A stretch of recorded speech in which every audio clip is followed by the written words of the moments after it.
What's happening, family? What's happening? Good to see everybody on this Friday.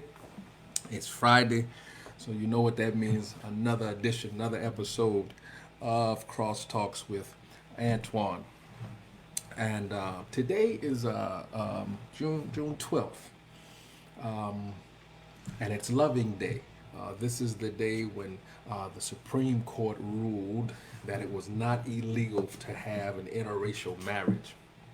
It's crazy that at one time it was outlawed to have an interracial marriage, and you couldn't marry who you wanted to. But it's June 12th.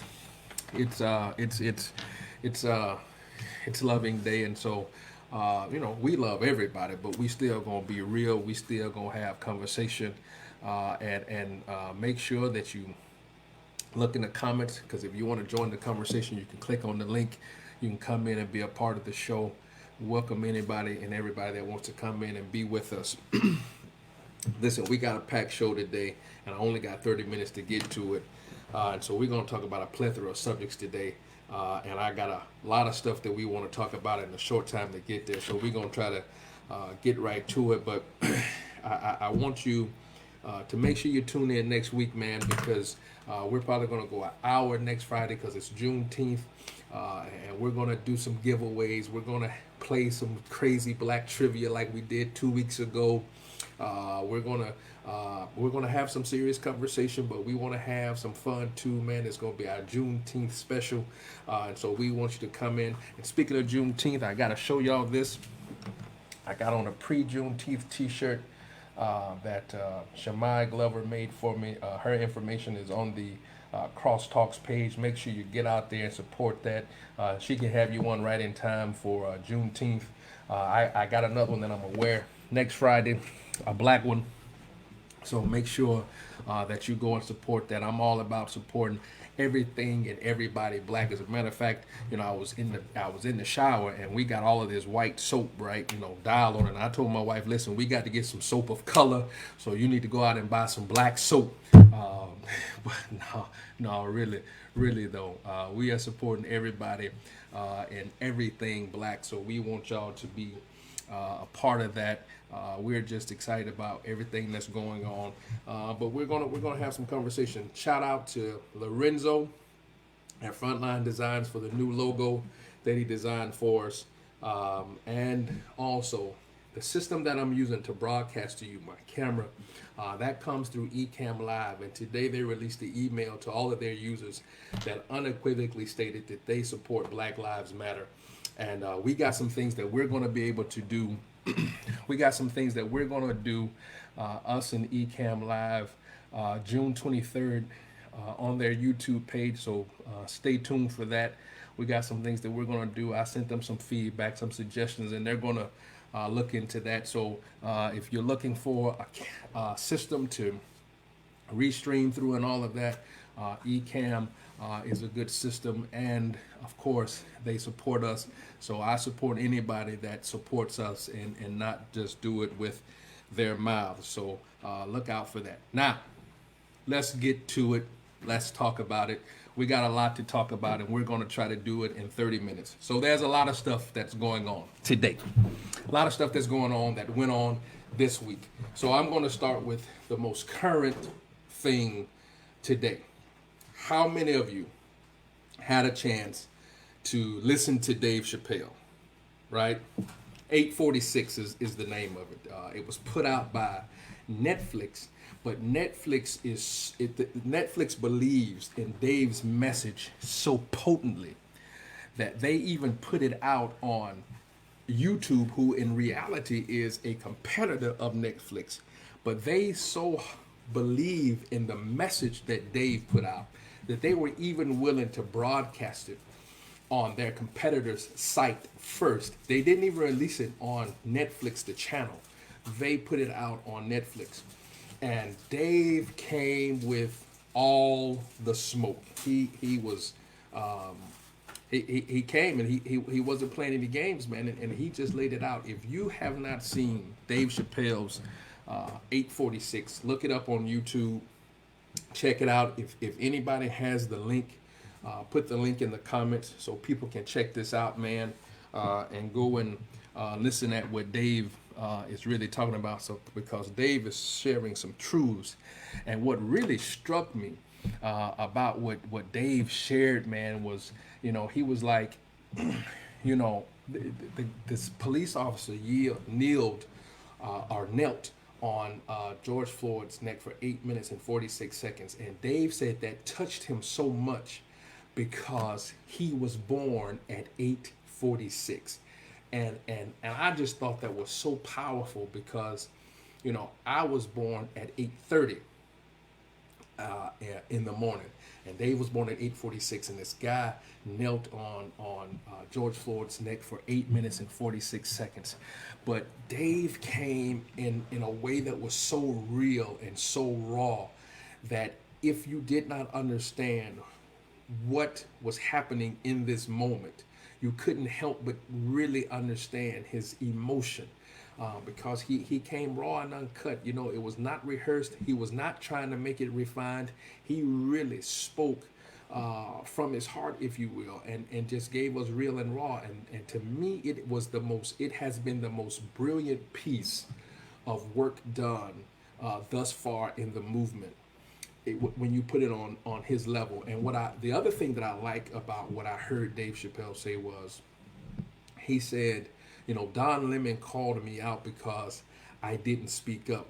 But he says, in this moment, I don't need to be the one to overshadow what the streets is already doing. He says the streets are speaking for themselves. Why should I come in as a celebrity and overshadow what they're already doing? And I thought that was just brilliant. This is the link. Alvin put the link up. If you're on Alvin put the link up. Go there, check that out. 8 minutes and 46. Don't go now. Go after this. but check that out. See what Dave is talking about, because it's raw and uncut, real emotion.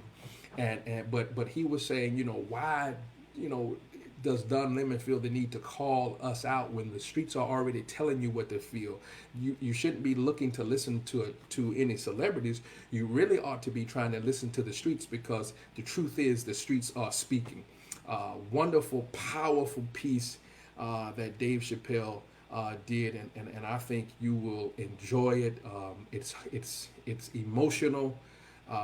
He does make you laugh because he's Dave Chappelle and he's just a comedic genius, but it's also very powerful. One of the most powerful things that I have witnessed in this moment is that the part on the tape, or the part on the video, where everybody talks about how George Floyd is calling out for his mother.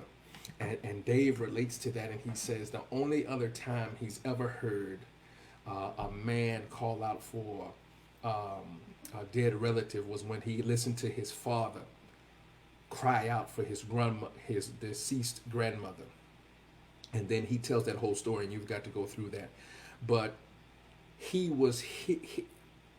what I believe, in the moment when George Floyd is calling out for his mother, who was deceased, to me, for those of us who are in the faith community, is almost like we see Stephen being stoned, and he's crying out to Jesus because he knew in that moment he was getting ready to die. Here George Floyd he's calling out for his mother who was dead, because he knew in that moment it was going to be his final day on earth. And with the last breath he used, he cries out to his mother. I don't know how that fits into your scheme or how that plays out in your life, but that is one of the most gut-wrenching things to ever think about, that here's a grown man crying out for a deceased mother that he knows cannot help him. It's powerful. So I'm telling you, if you have the opportunity, go out and check out go out and check out Dave Chappelle's 846 special that he does on YouTube. The other thing, so there's this big cry. There's this big cry about Starbucks, right? So for complete transparency, right? I do drink Starbucks, right? I do drink Starbucks. I do frequent Starbucks a lot, right? So I'm not saying this because I'm capping or caping for Starbucks. But the reason why I was so adamant about us reading is not necessarily because it was Starbucks. It could have been anybody in that moment. But I don't want them to continue to push the myth that the African American community does not read or research, because we are seeing what we think is the after effect of all this talk of boycott, that they're going to make these shirts, when in reality they stated that up front. We just got the news late, and so now to us, to most, and I shouldn't say us because I knew that was not the truth from the beginning. For a lot of people, it seems that now they're backpedaling or they're backtracking because they saw their figures or their money going down, when really the entirety of the internal memo that they sent to their employees said, we're working with our network of black partners, and they call their employees partners. We're working with our black partners to design a t-shirt that our partners can wear. And just so you know, they did the same thing with the LGBT community. They couldn't wear anything outside. As a matter of fact, it is Starbucks' policy that you cannot wear anything from the outside that has a grand big logo or attach anything to your uniform, if you will, that they have not designed. So when it came to the LGBT deal and they were celebrating that or commemorating that, Starbucks designed that stuff that they could wear. When it comes to, Black Lives Matter, they're not saying that you can't wear stuff to support the movement. The stuff that you wear has to come from the inside. And so they are going to design, and as if I remember correctly, I did see a shirt that they had already designed for their partners to wear, and they said something about they're going to make 250,000 of them and send them all across the nation for all of their partners to wear. And so what I was expressing, not necessarily that I care that it's Starbucks or whatever, I don't want us to be taken advantage of. I don't want our vulnerability, our emotional vulnerability in this moment, in this movement to be taken advantage of, so people can spotlight and we get all riled up and get ready to cancel all of these things and all of these products and all of these places, and people can look back and say, see, they're an emotional bunch of people and they don't read, they don't research, so why should we care? We have to be careful about what we do in this moment, because you're absolutely right, Alvin, that we've got to ensure that the narratives that we support, that we push, that they are within context, because if we don't have these narratives within the context, then they will control the narrative. And so in this movement, in this moment, we have to ensure that we control the narrative, and we are not going to allow anybody to push the narrative that we don't read and that we don't research. No, ma'am, and no, sir. I'm not going to allow anybody to do that to my people. And so that's why I was so adamant about that conversation, that we make sure that we read and research. And yes, I know, Alvin, I'm hoping that they do come out with a cup. If they come out with a cup and you don't get one, I'll make sure I ship one to you. How about that, man? Man, if they come out with a cup, man, that might be a giveaway that I'm going to do, because I'd like to see, because the shirt I saw at the bottom of it says it's not a moment, it's a movement. So just take our times. Let's breathe a little bit. Let's have some real conversation. Let's ensure that we understand the narratives and we don't get caught up in these sensational headlines. Appreciate you, Jeff, man. Good to see you, man. Thank you for being with us. Absolutely. Absolutely. And we live in a clickbait age, and what the Hill did, who I believe the Hill is a reputable source. I believe it's a reputable medium. But what they did in that moment was they took advantage of our vulnerability. They took advantage of our of our sensitivities and tried to push a narrative that was not true. And I'm just not I'm not with people trying to push a narrative in these clickbait headlines to take advantage of who we are in this moment. So that was the reason why I was real adamant about us understanding what was happening in that moment. It could have been anybody at that moment. I just did not. I don't want them saying that we are a community of people that do not read and do not research, because there's this old saying that if you want to hide something from a black person, just put it in a book. And what I'm finding out is there are some people that are in the other community that they're not reading or researching either. They're just regurgitating stuff that they're hearing over on that other news channel that has an animal's name in its title and it sounds like box. So I'm learning that they don't read or either. Speaking of the place that has an animal's name that sounds like box, Candy O or Candace Owens, y'all's sister, right? I just don't believe that I even need to waste my time in conversation about her, because the bottom line is this: she doesn't mean our community any good. And if we're going to be honest, I don't even want to say her name. It's almost like, Harry Potter, her that should not be named, right? She's an opportunist. She's an opportunist. She has no standards. She has no moral high ground. Listen, it's like Tupac in Above the Rim. He's saying, just because you have the same last name does not mean that y'all are family. Or he said something like, just because y'all are born in the same family or y'all have the same blood don't mean y'all are family. I forget the line, but it goes back to your all your skin folk ain't your kinfolk. So she is this. She's this. Well, this is what made her relevant, because she's pandering to a crowd that wants to. It's a minstrel show. It's a step and fetch. It's what they want. She happens to be a blackface that's in blackface, and so she is. She's pandering to that crowd, and they believe because she says it that, oh, it's a got you moment for us.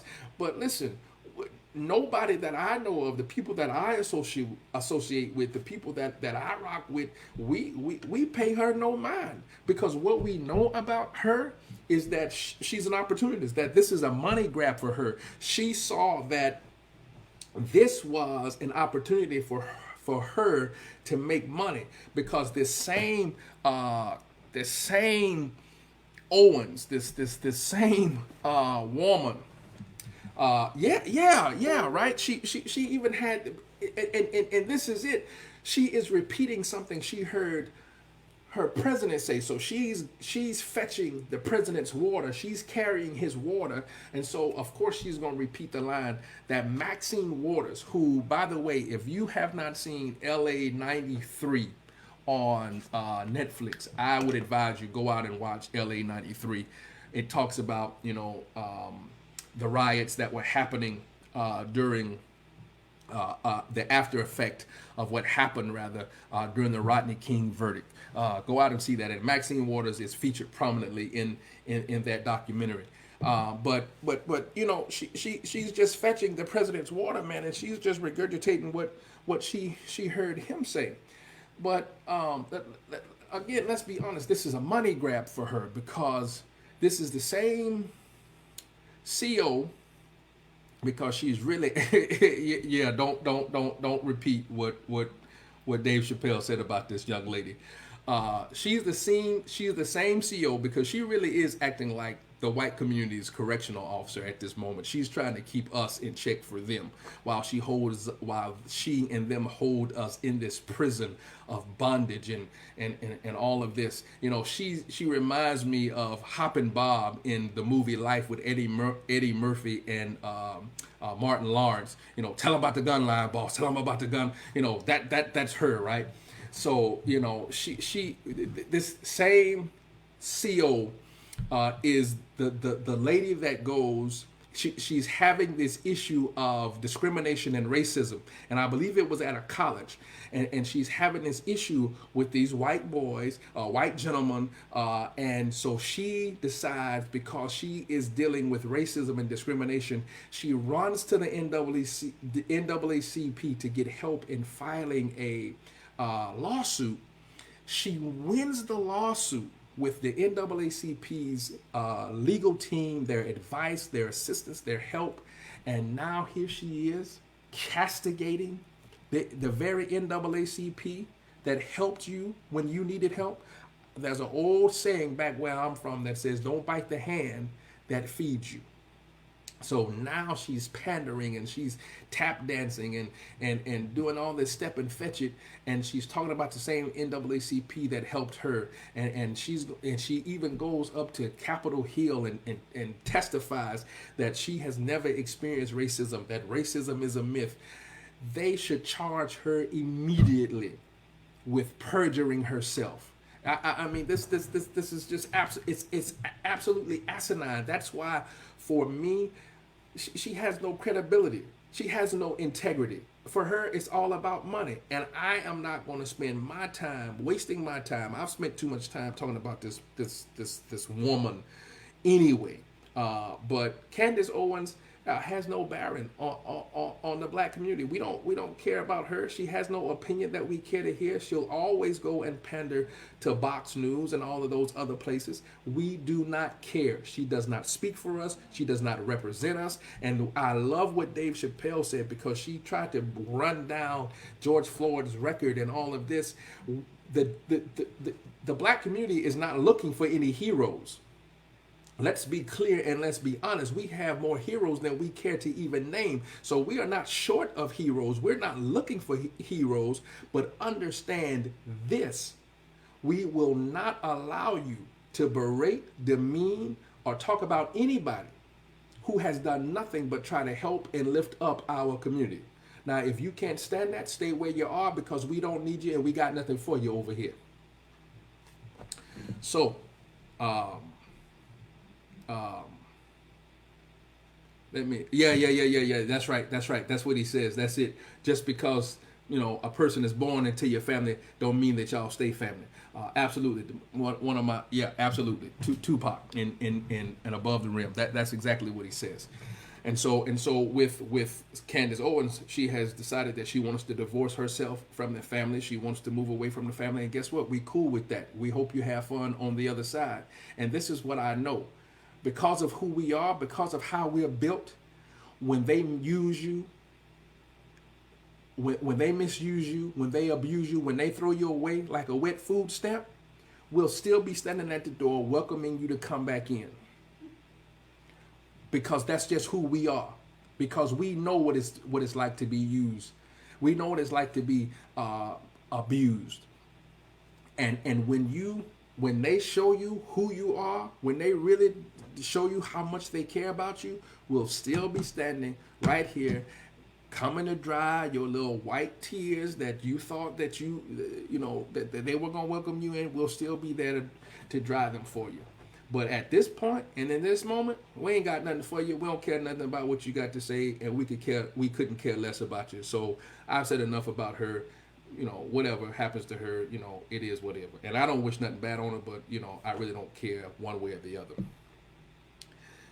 And speaking of voices, right? So y'all see that I'm wearing my Atlanta Falcons hat. I'm an Atlanta Falcons fan. Well, let me address that question before I go to that. Jeff asked the question, are we too forgiving as a people? I struggle with this. So my question becomes, is there such thing as too forgiving? because we are people of faith, right? I'm a person of faith. Jeff, you're a person of faith. Most of the people that are on here are people of faith, and we read where Peter is listening to Jesus, and Jesus says to them in the conversation, he says, if your brother wrongs you, and Jesus is meaning intentionally or unintentionally. If your brother wrongs you, he says, forgive him. And so in that moment,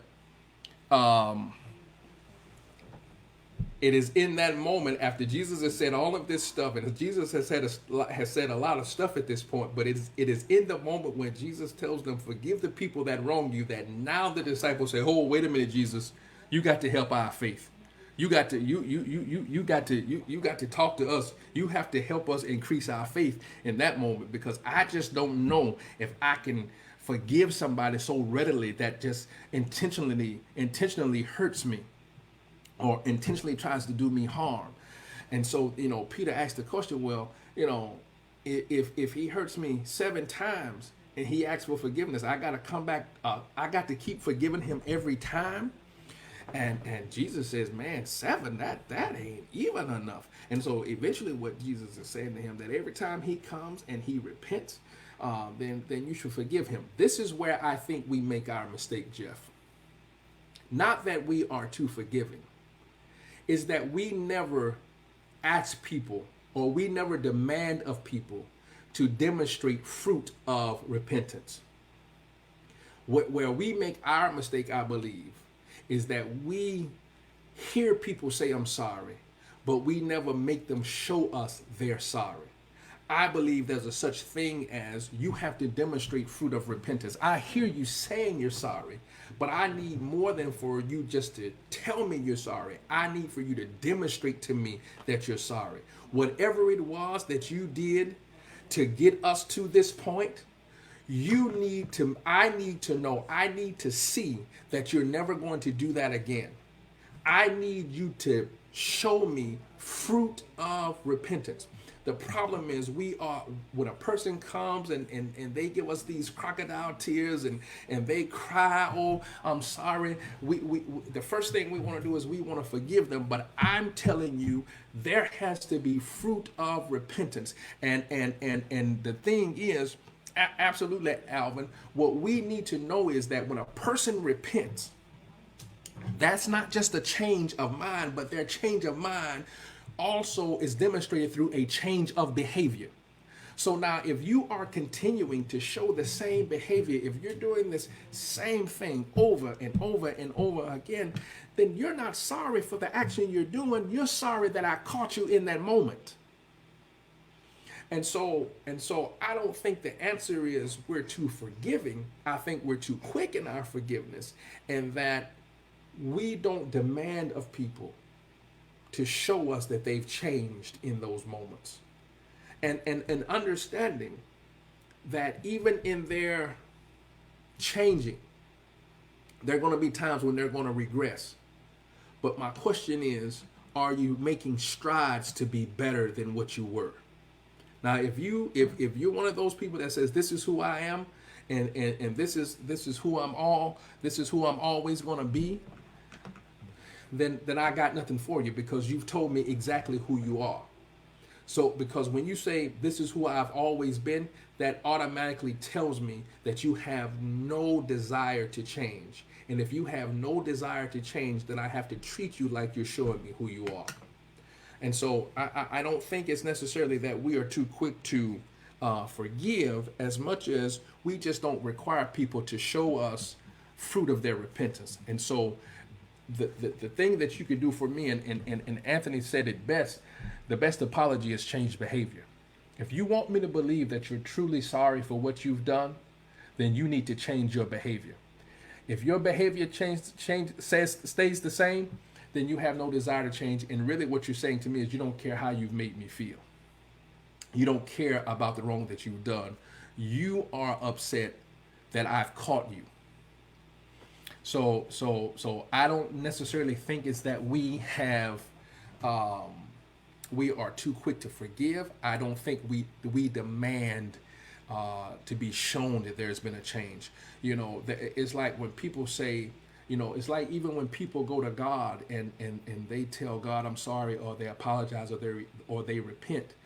And for a lot of us, people think that because I tell you I'm sorry, that they don't have to suffer the consequences of their actions. Even if you repent, even if you say I'm sorry, you still have to suffer the consequences of the actions. And so the consequences of your action, they could be, they could range. But I think a lot of times we allow people to say I'm sorry without levying any consequences against them. Because there have been times, and we can talk. I think we family, so we can talk.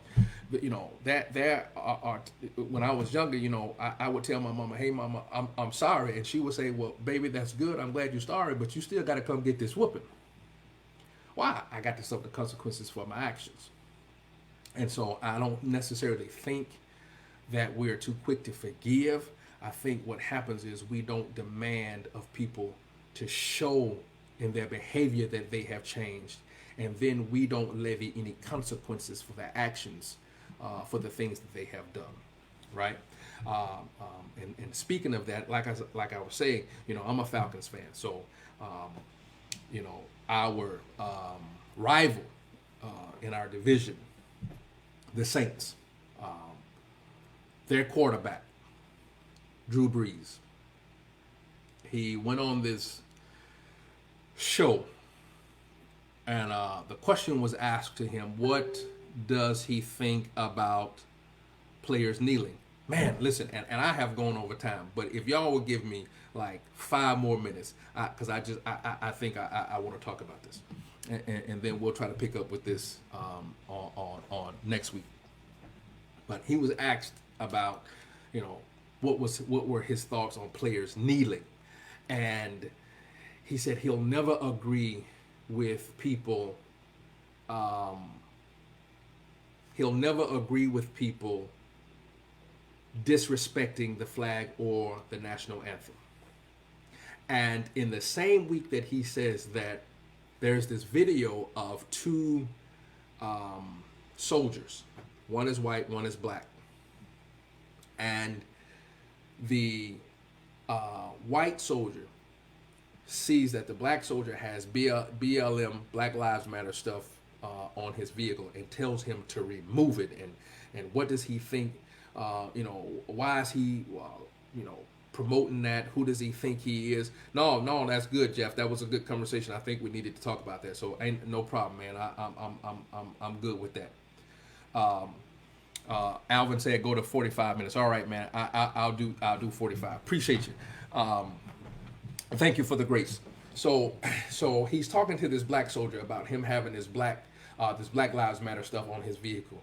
And as he's talking to this soldier who is wearing the same uniform he is, who has the same flag on his uniform as this white soldier does, and he's talking to him about the Black Lives Matter stuff that's on his car, this white soldier has hanging in the back of his truck a Confederate rebel rag. I don't call it a flag, it's a battle rag. He had so he has the audacity, and see that goes into the psyche of this whole thing. They equate that Confederate battle rag, the flag of traitors, people who seceded from the United States. They equate that battle rag with the American flag. And you mean to tell me Drew Brees, a quarterback who everybody knows is going into the Hall of Fame, he's got all of these records, he's got black receivers, he is the one that has the audacity and the unmitigated gall and the temerity to say that he will never appreciate people kneeling for the flag or the anthem. It has nothing to do with with a flag or a national anthem. Because I served in that same United States. I wore that same uniform. I had that same flag, put on my uniform. I even went to country for this war. But yet when I come back, I have to be in fear of my life that when I see blue lights behind me, that I'm going to die, that I might not make it home.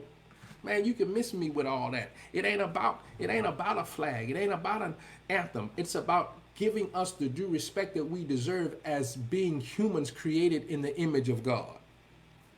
And so, that just showed me how, it's easy to have that conversation when you're in your ivory tower, and when when you're sleeping on, when you're not in the neighborhoods and whatnot. And this is the thing: you're the quarterback of one of the blackest cities in America, and you didn't think to tell the man, listen, I didn't come on here to talk about that. Next question, no comment, something. Come on, Drew. You got to be you have to be smarter than that, man. And so, and it is then that he does this, he says this, and then here comes Roger Goodell, and Roger Goodell says, "We got it wrong." No kidding, Roger. Really? Y'all got it wrong? See, and here it is, Jeff, along with your question. Now we're willing to forgive Roger Goodell and the NFL, and we're happy and we're cheering the announcement that they got it wrong. But you know how you show us that you know you got it wrong? Put Kaepernick into the league. Either put him in a front office in the NFL, or you need to ensure that a team puts him on the sideline. And it's his choice whether he want to be a QB1 or a QB2. At any rate, he needs to have an intimate relationship with the NFL. If you want us to really believe that you understand that you got it wrong, if you want us to really believe that you're sorry about how you handled that situation, then you need to ensure that he's either in the NFL front office or he's on a team sideline. And not just because you want to, you're doing it for a photo op or any such thing. You need to ensure that he receives a just and fair contract as if he were coming into the league yesterday. He needs to be on a team sideline. And this is what I would tell you: if you really want to go far, if you really want to demonstrate to us that you understand you got it, all the money that he could have received from the contracts he missed, you would give that to him or give it to a charity of his choice. Because now y'all giving these $250 million over 10 years to the cause of black Americans. Woohoo, yay, great. But this is the thing. Don't keep throwing money at me as if it's to hush me up. Because see, I don't have time for hush money. Because you want us to be quiet. No. You need to show us that you are serious and you understand what you did. And I'm with you. I'm right there with you, Alvin. Hire some black coaches, and I'm talking about head coaches. We got enough black position coaches. There needs to be some more, and you need to really enforce the Rooney Rule, and you need to make some changes to the Rooney Rule. That it's not just that they have to be they have to be hired or they have to be interviewed. You need to ensure that they do some hiring, put some GMs in there, and absolutely reinstate Kaepernick. And bruh, ain't nobody got to give you free Raiders tickets. As bad as they've been playing, they already free. So just go down there and tell them you want some Raider tickets. They giving away Raider tickets, player. So that's my thing. The NFL is coming out with this whole, we got it wrong. No kidding, Roger. We know that you got it wrong. But show us now that you understand what it means in this moment, and that you're willing to really do what's right for the black community and get this thing right. So that's on the sports front. Last thing, and then I got to shut this down, man. Be with me next Friday, Juneteenth. We're gonna go an hour, giveaways, conversations, a lot of stuff. You can be a part of the conversation as well. I'm just saying, Alvin. I mean, they giving away Raider tickets. Nobody is going to Raiders games. Come on, man, stop that. Liberty University. I don't know if y'all have seen it, but there seems to have been a mass exodus from Liberty University. Their top female basketball recruit, woman basketball recruit, decided she's going into the trading portal, and she's no longer going to be a part of their basketball program. And she's not the only one. There have been many faculty and administrators of Liberty University that have decided that they could no longer be a part of Liberty University because of the racist dialogue and conversations that happens around that campus. And this is my thing. Any university that is seated in Lynchburg, Virginia, kind of obvious, don't you think? But that's Liberty University. I cannot talk about Liberty University if I don't talk about Harding University. So there's this petition. I don't know if y'all have seen it. Harding University, there's a petition going around to rename one of the buildings after Botham Jean. And for those of you on here, you're probably very familiar with Botham Jean and who he is. He was killed in Dallas by a white police officer while sitting in his apartment. And he attended Harding University. And so there's this petition to change the building to name it after him instead of Benson, who was once the president of Harding University. And it is well noted, it is well chronicled that Benson was a racist. He was prejudiced. He believed in segregation, and the only reason he integrated Harding University is because the federal government said that they were going to remove federal dollars if he did not integrate the campus. So that's the only reason. It was not because he thought that integration was good or that he wanted black people on the campus. He did it because the money was green and not because the people were black. The other thing is he was wholeheartedly against interracial marriage. He even said that if you put them on the same campus, they'll create a mongrel race of children, and you know, black people just have to accept their lot in life. They were created inferior, and so they have to have inferior positions and places. And he even created systems within other universities to ensure that there was segregation. And Abilene and Pepperdine were two of those institutions. I think, you know, now Pepperdine has come a long way from that. But, you know, he created a system of segregation and racism and bigotry. And he was a big voice for them at that time. And so, you know, we cannot talk about Liberty. I cannot talk about Liberty University and all of the racism that happens on that campus if I'm not willing to talk about a campus within my own faith fellowship. And so we've just got a lot to do. And I think a lot of what stems from those campuses and during those times has spilled over into our churches, and that's why we have to deal with white supremacy even in the church. Listen, folks, it's 6:45. I've kept you long enough. I've enjoyed the dialogue. I appreciate you all for joining me and hanging out with me. Don't forget to come June 19th for Juneteenth. Make sure you get with Shamai. Her link is on our page. Order your shirt for Juneteenth. I got another one that I'm gonna wear next Friday. But let's get ready to celebrate the Black Independence Day. And so we'll be there. Make sure you support black businesses. Make sure you continue to support this web show and this podcast. Leave your comments, leave your reviews. Thank y'all for being part of the show, and we'll see y'all next Friday. God bless y'all.